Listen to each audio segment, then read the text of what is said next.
Hello guys, ये NCERT book का class 12th का मैथ्स का लेक्चर है। इस लेक्चर में हम लोग मैट्रिसेस को सीखने वाले हैं। मैट्रिसेस के ऑलरेडी 4 लेक्चर हो चुके हैं। ये 5th लेक्चर है, यानी कि ये पार्ट नंबर 5 है। एनसीईआरटी का ये 5th पार्ट है। मैट्रिसेस चैप्टर है, चैप्टर 3 एनसीईआरटी बुक से लिया गया है। क्लास 12th के लिए बेनिफिशियल है। बाकी आप आईआईटी जेईई वगैरह किसी का भी एग्जाम दें, कोई भी कंपटीशन का एग्जाम दे, यहाँ से क्वेश्चन आते ही आते हैं। बहुत ही इंपॉर्टेंट पार्ट है। ये बहुत ही आसान सा टॉपिक है। टॉपिक का नाम है transpose of a matrix. Transpose निकालने के लिए सिर्फ रो और कॉलम को एक्सचेंज कर देते हैं। जैसे मान लीजिए कोई मैट्रिक्स ए है, 2 1 3 5 1 7 लिखा हुआ है। आप इसको ट्रांसपोज निकालने के लिए ऐसा रो को ऐसा रो बना देंगे, 2 1 ऐसा, 3 5 ऐसा है, 3 5 ऐसा, 1 7 ऐसा, 1 7 ऐसा, ऐसा कर देंगे। ये देखेंगे, ये 3 क्रॉस 2 का मैट्रिक्स था, 3 रो थे, 2 कॉलम थे। ये 2 क्रॉस 3 के मैट्रिक्स, यही मैंने लिखा है। m क्रॉस n जो होता है वो n क्रॉस m में कन्वर्ट हो जाता है। तो ये बेसिक डेफिनेशंस है ट्रांसपोज के। ट्रांसपोज में क्या करते हैं, ए होता है, ए डैश होता है, ए डैश बोले तो ए ट्रांसपोज। इसमें रो और कॉलम को एक्सचेंज कर देते हैं, रो एक्सचेंज विद कॉलम, आप ऐसा कह सकते हैं। इसके कुछ प्रॉपर्टीज, अगर किसी मैट्रिक्स के 2 बार ट्रांसपोज निकाल दें तो वो इनिशियल मैट्रिक्स में, जैसे हमने ए ट्रांसपोज अभी निकाला था, इसका फिर से एक बार और ट्रांसपोज निकाल लें अगर, तो चेक करते हैं, ये 2 3 1 ऐसा है तो 2 3 1 ऐसा हो जाएगा, 1 5 7 ऐसा तो 1 5 7 ऐसा हो जाएगा। देखिए ये इनिशियल मैट्रिक्स ए के जैसा ही आ गया। इसी तरह से k टाइम्स ऑफ ए, यानी k स्केलर मल्टीप्लीकेशन, किसी एक नंबर से मल्टीप्लाई कर देंगे तो k ए ट्रांसपोज होता है। a प्लस बी का ट्रांसपोज अगर निकालना तो a ट्रांसपोज और b ट्रांसपोज अलग अलग होता है। और a इंटू बी का ट्रांसपोज अगर निकालना तो b ट्रांसपोज a ट्रांसपोज होता है। यहाँ पे ध्यान देने वाली बात ये है, ए बी जो होता है वो बी ए के बराबर नहीं होता है, लेकिन ए बी का ट्रांसपोज जो होता है वो बी ए के ट्रांसपोज के, बी ट्रांसपोज ए ट्रांसपोज के बराबर होता है। इस बात को याद रखिए, इंपॉर्टेंट रिजल्ट है। उसके बाद 2 डेफिनेशंस यहाँ पे काम आते हैं। एक सिमेट्रिक मैट्रिक्स किसे कहते हैं, तो अगर किसी मैट्रिक्स का ट्रांसपोज उसके बराबर आ जाए तो उसको सिमेट्रिक मैट्रिक्स कहते हैं। स्क्यू सिमेट्रिक मैट्रिक्स किसे कहते हैं, अगर किसी मैट्रिक्स का ट्रांसपोज उसके नेगेटिव के बराबर आ जाए उसे स्क्यू सिमेट्रिक मैट्रिक्स कहते हैं। अब यहाँ पे 2 इंपॉर्टेंट नोट लिखे गए हैं। किसी भी मैट्रिक्स में उसके ट्रांसपोज को अगर प्लस करेंगे तो सिमेट्रिक, कोई भी मैट्रिक्स लेंगे, इनके ट्रांसपोज को अगर प्लस करते हैं तो ये सिमेट्रिक मैट्रिक्स बन जाते हैं। और इसी तरह से किसी मैट्रिक्स में उनके ट्रांसपोज को अगर माइनस करते हैं ये स्क्यू सिमेट्रिक मैट्रिक्स बन जाते हैं। यहाँ पे एक ध्यान देने वाली बात यह है, सिमेट्रिक मैट्रिक्स या skew symmetric matrix always square matrix में होते हैं। ये सभी ऑलवेज स्क्वायर मैट्रिक्स के पार्ट होते हैं। एक बात हो गया। दूसरा बात, जो मैट्रिक्स होते हैं ऐसे, यहाँ पे A11 होता है, A12 होता है, A13 होता है, A21 होता है, A22 होता है, A23 होता है, A31 होता है, A32 होता है, A33 होता है। अगर सिमेट्रिक की बात करें तो इनमें ये दोनों बराबर होते हैं, ये इसके बराबर होता है, यानी कि ये दोनों इक्वल होते हैं, ये दोनों इक्वल होते हैं, और ये इसके बराबर होता है। ये सिमेट्रिक की बात करते हैं। सिमेट्रिक में ये सभी इक्वल होते हैं। ये डायगोनल एलिमेंट कुछ भी हो सकते हैं। सिमेट्रिक में ये दोनों एलिमेंट ऑलवेज बराबर होते हैं। अगर स्क्यू सिमेट्रिक की बात करें तो डायगोनल एलिमेंट हमेशा 0 होते हैं। स्क्यू सिमेट्रिक की बात करें तो डायगोनल एलिमेंट हमेशा 0 होते हैं। अगर यहाँ पे A12 लिखते हैं तो यहाँ पे -A21 लिखेंगे। अगर यहाँ पे A13 लिखते हैं तो यहाँ पे -A31 लिखेंगे। अगर यहाँ पे -A323 लिखते हैं तो यहाँ पे A23। इसका मतलब ये दोनों होते तो इक्वल हैं बट अपोजिट इन साइन होते हैं। ये दोनों होते तो equal but opposite in sign, ये दोनों होते तो equal but opposite in sign होते हैं। स्क्यू सिमेट्रिक मैट्रिक्स के डायगोनल एलिमेंट ऑलवेज 0 होते हैं। अगर आपने किसी स्क्यू सिमेट्रिक मैट्रिक्स का डिटरमिनेंट निकाला, शर्त ये कि skew symmetric matrix odd order का होना चाहिए। स्क्यू सिमेट्रिक मैट्रिक्स का डिटरमिनेंट निकाला, जैसे 3 क्रॉस 3 का है ये, 5 क्रॉस 5, 7 क्रॉस 7 ऑड ऑर्डर, इसकी वैल्यू हमेशा 0 होती है। Skew symmetric matrix of odd order having determinant 0, but symmetric matrix का नीड नॉट बी 0, 0 हो भी सकता नहीं भी हो सकता, लेकिन skew symmetric matrix odd order का है। हमारे सिलेबस में ज्यादातर 3 क्रॉस 3 की मैट्रिक्स है, तो 3 क्रॉस 3 मैट्रिक्स अगर है तो स्क्यू सिमेट्रिक मैट्रिक्स का डिटरमिनेंट 0 होगा। ठीक है, उम्मीद करते हैं ये सब चीज आप लोग नोट कर लें, स्क्रीनशॉट ले लें, नोट कर लें, फिर हम इसके आगे की ओर चलते हैं।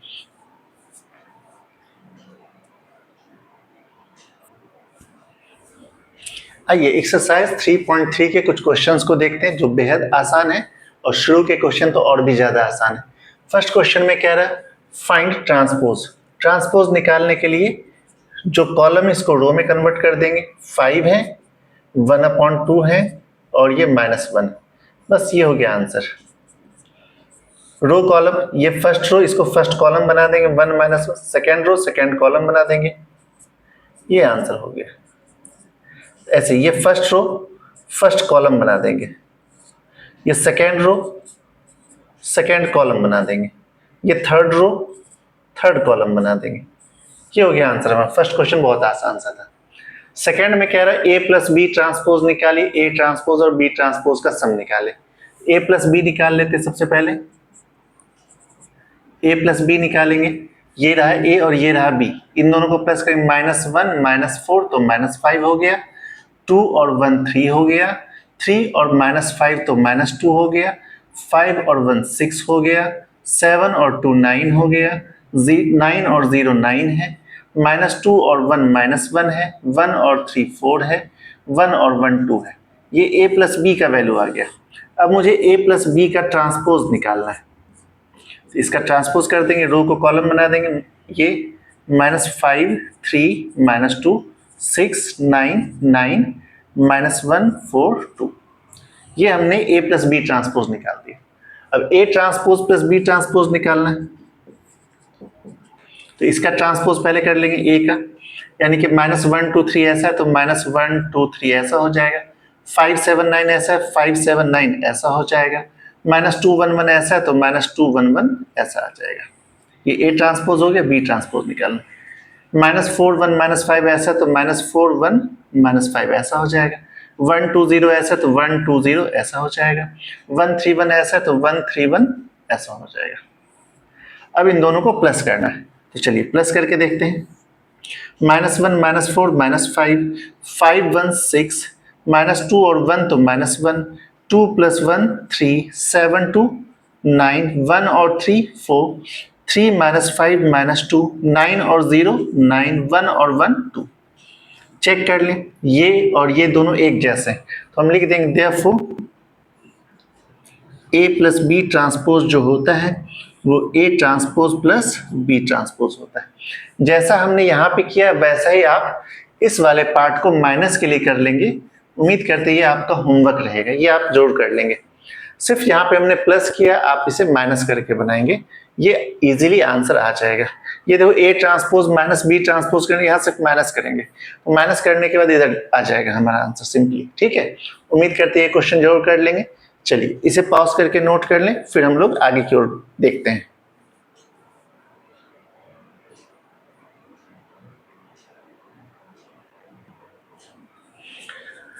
Now come to next question, it's question number 3।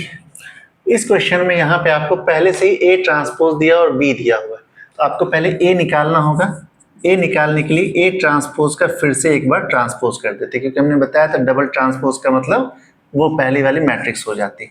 तो 3 4 ऐसा है तो 3 4 ऐसा हो जाएगा, -1 2 और 0 1,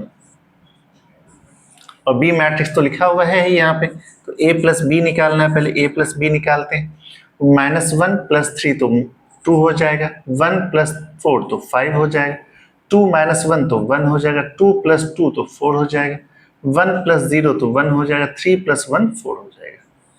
ये a प्लस बी हो गया। अब निकालना है a plus B transpose, a plus B transpose निकालेंगे, तो इसका ट्रांसपोज निकाल लेंगे, 2 1 1 5 4 4, a प्लस बी ट्रांसपोज आ गया। अब आपको A transpose plus B transpose निकालना है। ए ट्रांसपोज की वैल्यू ऑलरेडी यहां दे रखा है आपको, 3 - 1 और 0, 4 2 1 प्लस बी ट्रांसपोज का वैल्यू यहां से निकाल लेंगे, -1 2 1 1 2 3, ऐसा हो गया 1 2 3। अब इन दोनों को प्लस कर लेते हैं, 3 - 1 2 होता है, 4 + 1 3 5 होता है, -1 + 2 1 होता है, 2 + 2 4 होता है, 0 + 1 1 होता है, 1 + 3 4 होता है। तो चेक करेंगे आप ये वैल्यू और ये वैल्यू दोनों सेम टू सेम, इसलिए हम क्या कहेंगे, therefore A plus B transpose जो है वो A transpose plus B transpose के बराबर। सेम कंडीशन में सेकेंड वाला फिर से आपके लिए छोड़ रही है, होमवर्क में आप बना लेंगे, बिल्कुल सिंपल सा है। एक यहाँ माइनस करना है तो माइनस करके निकाल लेंगे, फिर उसका ट्रांसपोज निकाल लेंगे और यहाँ भी माइनस कर देंगे, ठीक है। अगर इस क्वेश्चन की बात करें तो आपको निकालना है a + 2b का ट्रांसपोज, तो इसे हम लिख सकते हैं a transpose plus 2b transpose. a transpose तो दिया हुआ है, यहाँ पे लिख लेते हैं हम, यहाँ पे -2 3 1 2, इन्हें 2 से मल्टीप्लाई पहले करेंगे, यानी 2b पहले निकाल लेंगे। इन सबको 2 से मल्टीप्लाई कीजिए, -2 0 2 4। अब इनका ट्रांसपोज ही तो प्लस करना है, तो प्लस ट्रांसपोज इसका कर लेंगे, -2 0 2 4। इनके रो को इनके कॉलम में कन्वर्ट कर लिया, ये हो गया। अब इन दोनों को प्लस कर देंगे, हो गया answer, -2 -2 -4 3 2 5 1 0 1 2 4 6। It's the right answer. उम्मीद करते हैं क्वेश्चन 4 भी बहुत आसान लगा होगा आपको। इसके बाद हम लोग क्वेश्चन 5 करेंगे, इसे पॉज करके नोट कर लें।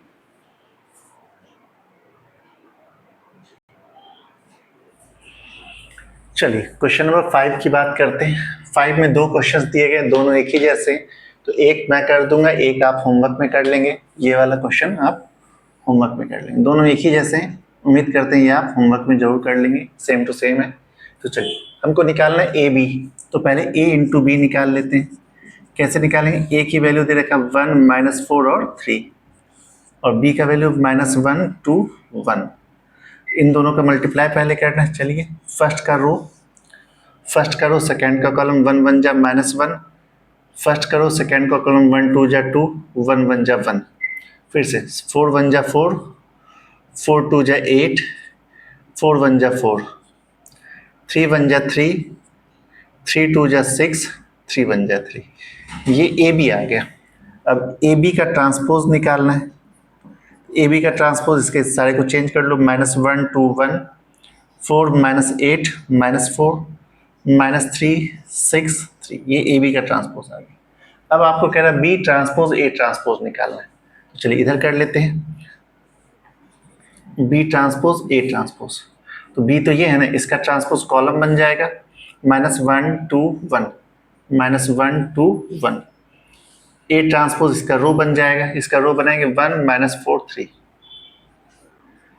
चलिए इन दोनों को मल्टीप्लाई करना है, -1 1 जा -1 -1 4 जा 4 -1 3 जा -3 2 1 जा 2 2 4 जा 8 2 3 जा 6 1 1 जा 1 1 4 जा 4 1 3 जा 3। तो चेक कीजिए जरा, ये मैट्रिक्स और ये मैट्रिक्स दोनों एक जैसे हैं, तो हम लिख देंगे therefore A B transpose equals to B transpose A transpose,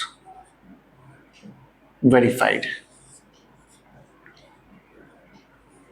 उम्मीद करते हैं ये बात समझ में आ गया होगा, बहुत ही आसान सा है, सेम टू सेम ये वाला है, इसे भी आप लोग कर लेंगे।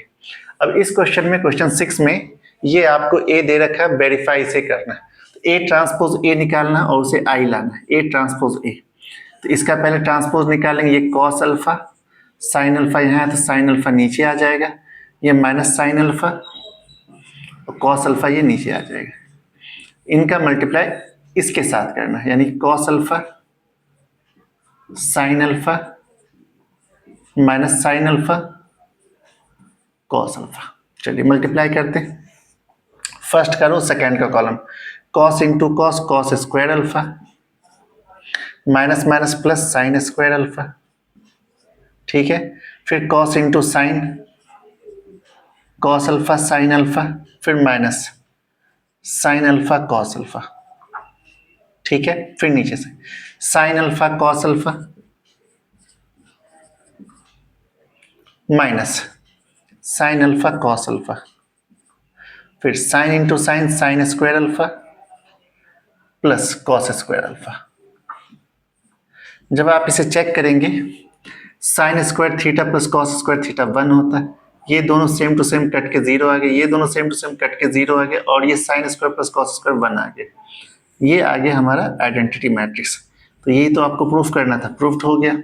सेम टू सेम ये सेकेंड वाला है, उम्मीद करते हैं ये आप होमवर्क में जरूर कर लेंगे। देखिए, दो में से एक क्वेश्चन मैं करा देता हूँ, एक आप लोग खुद से करेंगे, प्रैक्टिस करेंगे तो आपको ज्यादा बेहतर समझ में आ जाएगा। आपका प्रैक्टिस जितना होगा उतना बेहतर आपके लिए होगा। उम्मीद करते हैं ये क्वेश्चन आप जरूर कर लेंगे। पॉज करके नोट कर लें, इसके आगे देखते हैं। आइए नेक्स्ट क्वेश्चन देखते हैं। ये बहुत सिंपल से क्वेश्चन है। आपको कह रहा है show that it is a symmetric matrix, तो सीधा ए ट्रांसपोज निकालिए और चेक कीजिए ए के बराबर है यानी 1 minus 1 5 1 minus 1 5 minus 1 2 1 minus 1 2 1 1 minus 1 0 1 minus 1 0, और चेक करें ये दोनों एक ही जैसे हैं। Since A equal to A transpose therefore A is a symmetric matrix. ये हो गया आंसर। ऐसे ही आपको ये कह रहा है एसक्यू सिमेट्रिक है या नहीं, तो पहले हम निकालेंगे ए ट्रांसपोज। ए ट्रांसपोज निकालते हैं, फिर 0 1 माइनस 1 ऐसा 0 1 minus 1 minus 1 0 1 minus 1 0 1 1 minus 1 0 1 minus 1 0। अब क्या करेंगे, माइनस का ए ट्रांसपोज निकाल लेंगे। तो जैसे ही माइनस करेंगे ये 0 1 माइनस 1 हो जाएगा, ये माइनस 1 0 1 हो जाएगा, 1 माइनस 1 0 हो जाएगा। चेक कीजिए A equal to minus A transpose, A और माइनस ए ट्रांसपोज एक जैसे, therefore A is skew symmetric matrix. तो सिमेट्रिक एसक्यू सिमेट्रिक के लिए बस यही करना होता है, ए और ए ट्रांसपोज निकालना है, ठीक है। अब यहाँ पे ए दिया हुआ, कह रहे हैं ए प्लस ए ट्रांसपोज सिमेट्रिक होगा, ये तो बिल्कुल सही रिजल्ट भी होता है। ए प्लस ए ट्रांसपोज निकालते हैं, ए का वैल्यू 1 5 6 7 और ए ट्रांसपोज क्या होगा 1 5 6 7, इन दोनों को प्लस कर लेंगे।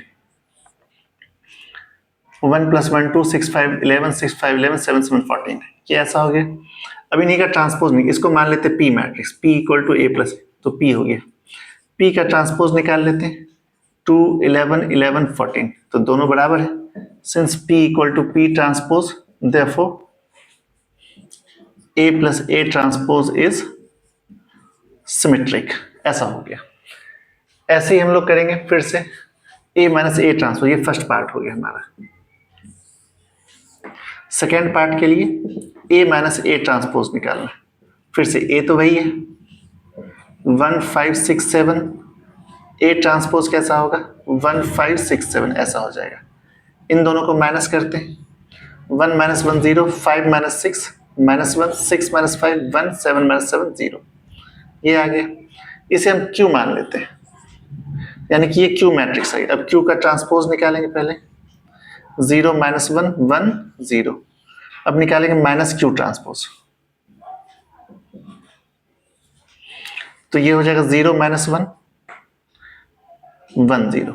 चेक करेंगे Q equal to minus Q transpose आ गया। क्यू जो है ये माइनस क्यू ट्रांसपोज के बराबर, therefore Q equal to P A minus A transpose is skew symmetric matrix. इस तरह से सिमेट्रिक और एसक्यू सिमेट्रिक प्रूफ किया जाता है। अब इस वाले पार्ट में तो half A plus A transpose A minus A transpose निकालना 9th क्वेश्चन में, ए तो गिवन है ना, ए ट्रांसपोज निकाल लीजिए पहले। क्या होगा 0 A B minus A 0 C minus B minus C 0। अब निकालना half A plus A transpose 1/2, 0 plus 0 0 होता है, ए प्लस ए 0 होगा, बी माइनस बी 0 होगा, माइनस ए प्लस ए 0 होगा, 0 0 सभी में 0 0 आएगा, और हाफ करने तो 0 ही रहने वाला है, ठीक है। फिर half A minus A transpose निकालना, हाफ है इनसे इसको माइनस कर 0 माइनस 0 0 होगा, माइनस ए माइनस 2 ए, माइनस बी माइनस 2 बी, ठीक है। ए माइनस 2 ए हो जाएगा और ये 0, ये 2 सी रहने वाला है, माइनस 2 सी, ठीक है। बी प्लस बी 2 बी, ये 2 सी और ये 0। अब हाफ करने का मतलब सभी से 2 हटा देंगे, 0 माइनस ए माइनस बी, ए 0 सी माइनस का बी सी 0, ये है आंसर इसका। ये एक तरह से स्क्यूसिमेट्रिक मैट्रिक्स है। ये जो मैट्रिक्स आ रहा है ये स्क्यूसिमेट्रिक मैट्रिक्स आ रहा है, और ये तो जीरो मैट्रिक्स आ गया। वैसे जीरो मैट्रिक्स को भी हम सिमेट्रिक मैट्रिक्स बोल सकते हैं। Zero matrix is a symmetric matrix, zero matrix is a skew symmetric matrix, ये दोनों ही हम बोल सकते हैं। आज के लिए इतना ही रखते हैं। क्वेश्चन नंबर 9 तक कर दिया हमने। इसके बाद नेक्स्ट क्लास में करेंगे 3.3 को कंप्लीट करेंगे और 3.4 भी नेक्स्ट क्लास में कंप्लीट करेंगे, और कुछ थ्योरम्स वगैरह देखेंगे जो इंपॉर्टेंट है। आज के लिए बस इतना है। Thank you, see you in the next lecture.